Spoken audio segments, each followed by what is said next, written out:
வணக்கம். Pillow cover drafting பார்க்கலாமா?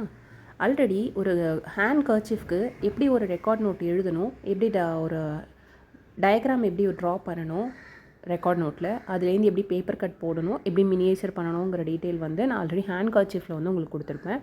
இதில் வந்து நார்மலான ஒரு பில்லோ கவருக்கான மெஷர்மெண்ட்ஸ் எல்லாமே இருக்கும்.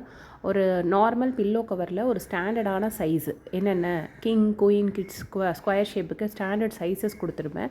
என்னெல்லாம் மெட்டீரியல்லாம் வந்து பில்லோ கவர் ஸ்டிச் பண்ணலாங்கிறதையும், எவ்வளோ மீட்டர் துணி தேவைப்படுங்கிறதையும் நான் அதில் கொடுத்துருக்கேன்.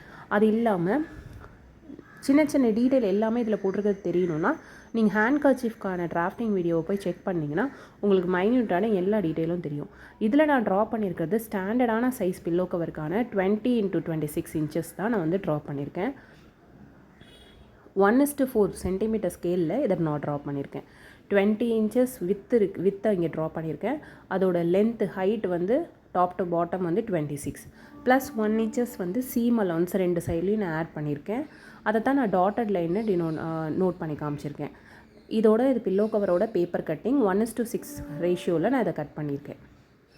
இன்ச்சஸ் மெஷர்மெண்ட்டில் கட் பண்ணியிருக்கேன். அந்த ட்ரையாங்கிள் ஸ்கேலில் ஸ்ட்ரிப்பு நமக்கு வந்து மேலே வந்து பில்லோ கவர் கலண்டு வராமல் இருக்கிறதுக்கு 4 ஸ்டிப் இல்லை 2 ஸ்டிப், 2 சைடில் 2 ஸ்டிப்பும் போடலாம், இல்லை 4 ஸ்டிப்பும் போட்டு நம்ம ஸ்டிச் பண்ணலாம்.